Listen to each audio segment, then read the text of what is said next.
Hey there everybody, welcome to my channel, Trinergy Awakens Naturally. My name is Kate.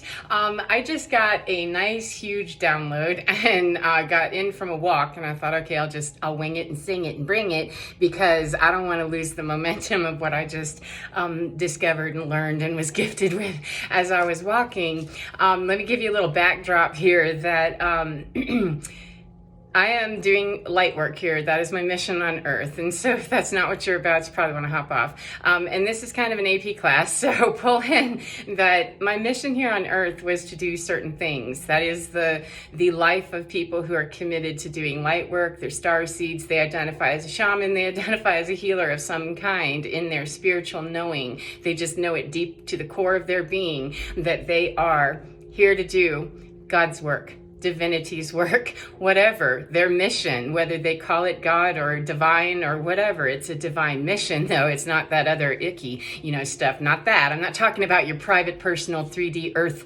related mission. I'm talking about that real core, deep, I'm here to do this. And so as I was walking, I divorced a few years ago, and as you can imagine, it wasn't pleasant. And it broke away my entire family. I mean, it literally broke away the entire paradigm. That's why I got divorced. Is because I was changing, all right? And my mission was changing because my mission on Earth to do a certain job remains the same. Who I team up with to do that job and accomplish those missions as they come, the overall objective is always the same. However, each little battle, each little engagement, each little tour of duty is going to be with certain people. People are here for a season, they're here for a reason, and the season can be a lifetime, seasonal lifetime, or it can be literally a season. Here's your moment and you're done, we're out, we're gone.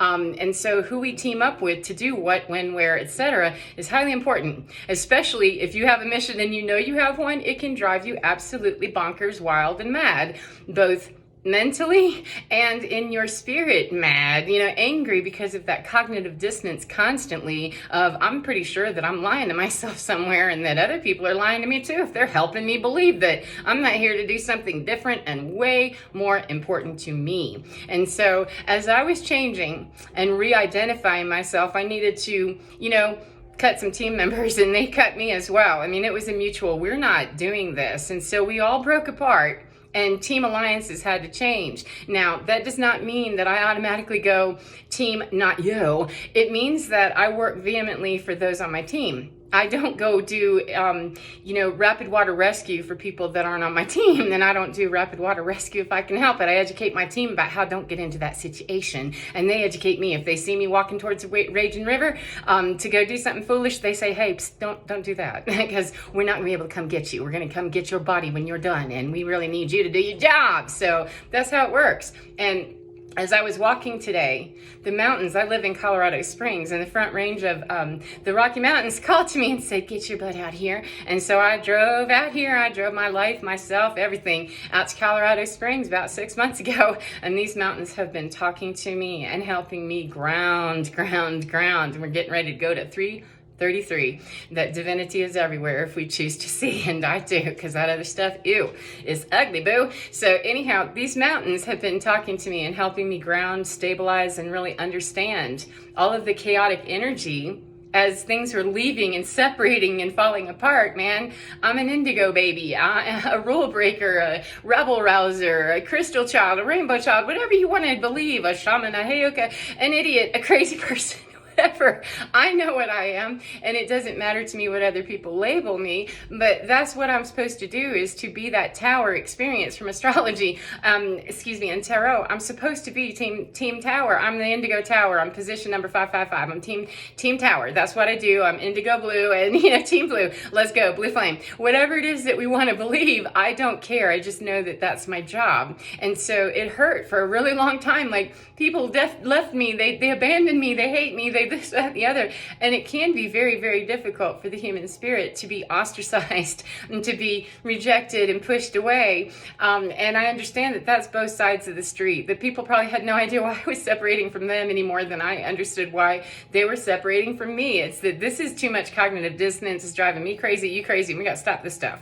Now, what happens though is that when we start pulling away, you know, and those towers come, people that don't like towers will avoid them. They will absolutely avoid them. They'll shove you under any falling tower besides theirs. And if they can grab you to pull you into their tower experience to take some of the brunt of that, they will. And you know, that's a lack of fear or lack of willingness or whatever it is. I don't know. I don't care. All I know is I have my own tower experience, and I certainly don't want to help, you know, lift up the tower of somebody else if they're actively pushing mine down and trying to, you know, hop up and down and crush my world. Now, is it my job to rescue anyone from their tower experience? That's where it gets very codependent and weird sometimes, and light workers and starseeds and people that are very empathic can get into a whole bunch of trouble because we're typically in that narcissistic runner-chaser thing. The narcissist empath paradigm, it's the old paradigm. It's anybody that's in an imbalanced power differential where I have a power over you for some reason. And we do these weird dances and struggles all day long. That power struggle happens all day long with everybody. If we're not real grounded, centered, and chill, and we can be quite grounded, centered, and chill about most everything and still have those points that'll take us to the most juvenile parts of us, because that's exactly what it's supposed to do,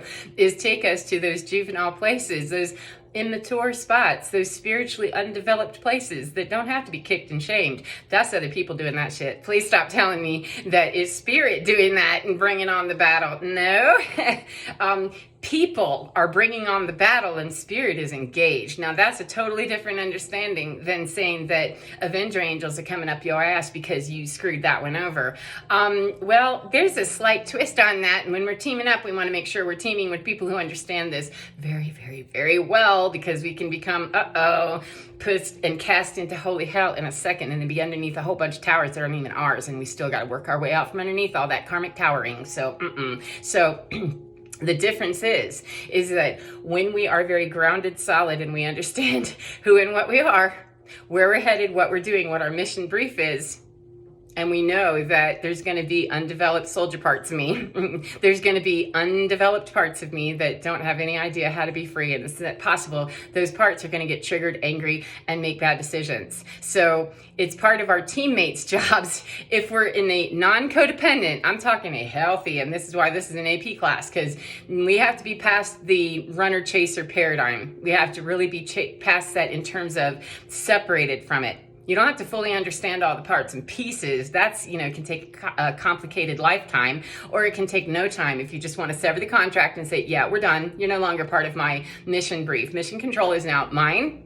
And I went to the Akashic Records right now and said, yeah, whatever that is, it's over, it's done. I don't do that anymore. And I don't want to run. I don't want to run from what I need to do to be completely me and not you, because that's the only way that this works. And when we're triggered and we're taken back to those places that feel very out of control, or that feel very, you know, ready to respond with aggression, or ready to respond with, okay, you know, Eeyoring out is not any better than roaring out. You can't go, or either way. If that response is not the correct response, then that's not a good way to go. We need calibrated, emotionally balanced, and mature responses. And the way that we grow that is we know who's on our team that can say, hey, psst, and trust them. And we learn the hard way on that one. A lot of us, most of us, all of us that I know, learn the hard way. We all get taken by somebody, and we learn how to gauge our behavior based on that. And what I'm saying is no longer gauging behavior based on what other people are doing. Allow other people to just gauge their behavior on whatever they need to, and trust the teammates that are in spirit first, because it's your astral teammates or your spirit teammates, your guides, your angels, whatever you identify with, that's holy. Don't be opening up portals to demons and wonder why your world is a bag of hell. It's because of that. But you'll go about understanding that one some other day in another AP class. I have talked about that, but doesn't matter. Just be very careful that as you're, really looking out in human world, that your 5D world has to be grounded with mountain energy or bunny energy or hawk energy or whatever it is that creates that synergistic effect inside of you that allows you to get in touch with your divine experience and brings Trinergy in, that your God experience in you create that Trinergy, which helps you stay very balanced and emotionally available to spiritually grow and mature and respond differently. And any change that's a positive change, That's a good thing. That's a step in the right direction, and the journey of 1,000 miles begins with first. Problem is that we begin that journey about 1,000,000 times and end up backtracking and finding that, oh, we started the journey and got turned around and distracted with doing something else. So it's a matter of let other people self-correct, or if they want to. However, tanks don't have windscreens for a reason. The older ones don't anyway. They just hop in your Sherman tank and make shit happen. All right, just make it happen, make it go. And no need to jump up out of that gun turret and be looking around to see who you can clear off your road, because they're not supposed to be there. And it sounds ruthless.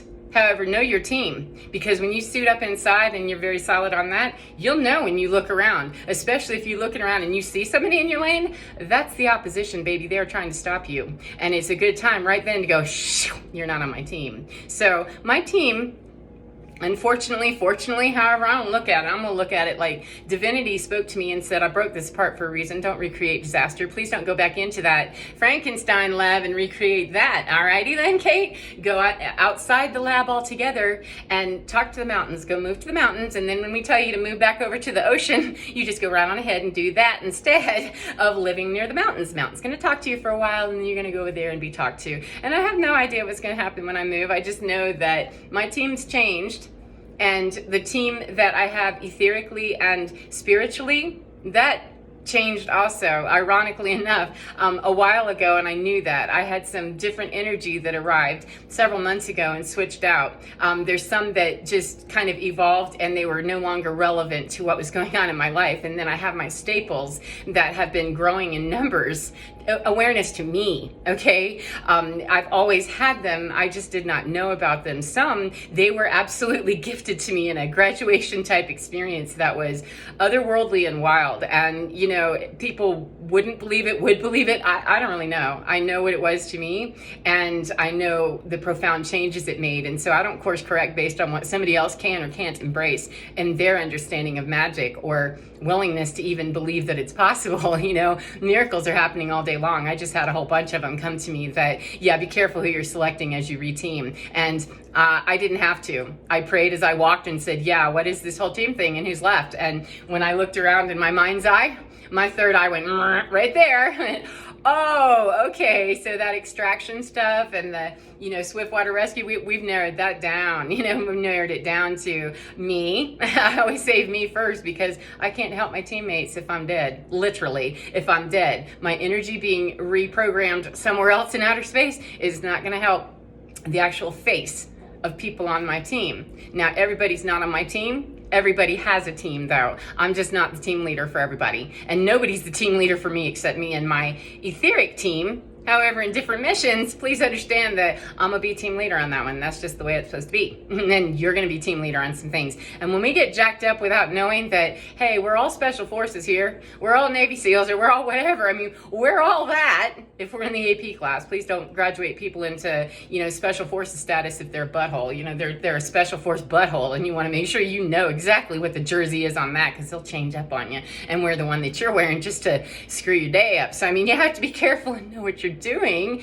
but please be kind as you're looking around and know that I'm not here to serve them, and they have their own team. This is not my job to get involved with that. That's codependency when we get involved in places where we don't need to be, where we're not supposed to be. And Spirit will let you know. Spirit let me know immediately after 30 years, you know, I mean, or whatever, 50 years, 5 days. I've been let know these were not the greatest decisions, or Kate, you need to stop that immediately. Clean this up. You know, how close to dead would you like to get? All the way, because that's not going to help your teammates. And we've narrowed it down to the last final few, just them and you. Do you want to do that? Or do you want to continue to beat your head against a wall and go, ow, my head hurts, it's just terrible, and sound like a real ding dong in outer space? You know, in astral spaces, that doesn't roll. My team is kind of going, yeah, did you want to pull it in? Or, you know, and stop doing that? And I turned around finally and said, why, yes, I did. And mountains started singing to me, and oceans started singing to me, and I saw hawk and bunny, which are both very significant to me this day and relevant to my team. So if Spirit doesn't exist in other people's worlds, I'm in my Sherman tank, man, and I'm off and running. And when I'm not in that, I'm soaring and flying in places that I don't have to explain to anybody. So there you go. I hope that was beneficial. Take care of yourselves, enjoy yourselves immensely, and get to your divine, because it's totally fine. See you next time. Bye, friends.